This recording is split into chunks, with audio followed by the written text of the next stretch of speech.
Shadows of the Galaxy might have just added two of some of the most powerful units in all of Star Wars Unlimited.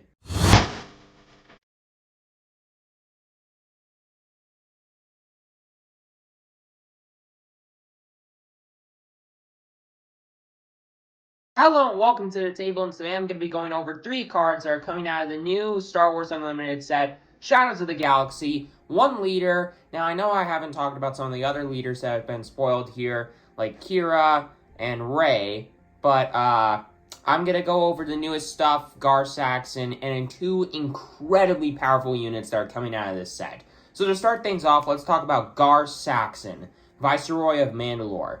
So this is a cunning, villainous leader that says each friendly upgrade unit gets a +1 power buff. Considering how many upgrades there are in this set, this does seem like a fairly good effect. Not wonderful by any means, but it's decent.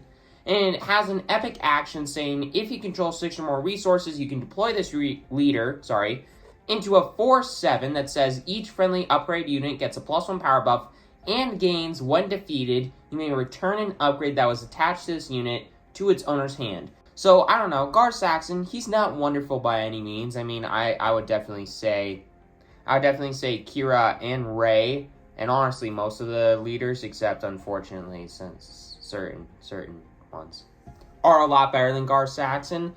But still, getting past Gar Saxon, we got, not trying to scroll past it here, we got an incredibly powerful new unit, Supreme Leader Snoke. Let's just say he's a lot scarier in this game than he was in the actual Star Wars movies. But so anyways, 8 resources, cunning, villainous unit, Supreme Leader Snoke, Shadow Ruler, is a 6/6 unit.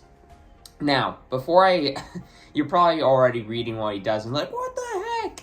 But if you haven't read him yet, this card is very reminiscent of a card from Magic the Gathering called Elesh Norn Grand Cenobite. I think this card took a ton of inspiration from that card because it was stupid and busted, and this card is very similar to that. So this card says each enemy non-leader unit gets a -2/-2. So, debuff.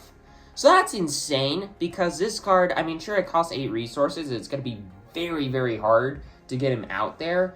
But the thing is, like in control decks such as Krennic and Iden, those two would love this card in their deck as like a one-of to just kind of stall out the game, play this, and then just basically say, Sabine, you're screwed because pretty much everything in her deck has 2 toughness. That's not necessarily true, but still, just shrinking everything by 2 health and 2 power is absurd if you can get this thing out. And I feel like a lot of cunning villainous decks can, with the right resources, drag the game out long enough to where this card can be played.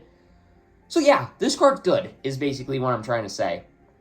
But then, getting past that, we gotta scroll down a lot, let it load a bit. But then we got Maz Kanata, another card from the sequel trilogy that's actually good and doesn't really make you think, oh, the sequels suck. This card's great.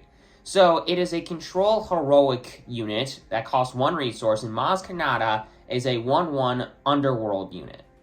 Okay, well, the Pirate Queen doesn't seem too scary so far, until you read, when you play another unit, give an experience token to this unit. And this is a rare. Sure, it's unique, like Snoke, and you can only have 1 copy of it, but unlike Snoke, this card is a rare and not a legendary, so it's going to be way easier to get this card, and this card is just as good, if not better, than Supreme Leader Snoke. You have this 1 cost, you can play another 1 cost on turn 1, and boom, this has an experience already. You go to turn 2, you play another thing, boom, this is now a 3/3, and then you play another thing, and this is a 4/4, and it just scales up so freaking quick, it's unbelievable, and kind of stupid, honestly. But yeah, the units in this set, and the cards in this set, are looking absolutely insane, are going to add a ton to Star Wars Unlimited, and I hope that you're enjoying all the spoilers so far. I know I am. And anyways, with all that aside, make sure to hit that subscribe button, hit that like button. It's completely free, you won't regret it. And enjoy, everybody.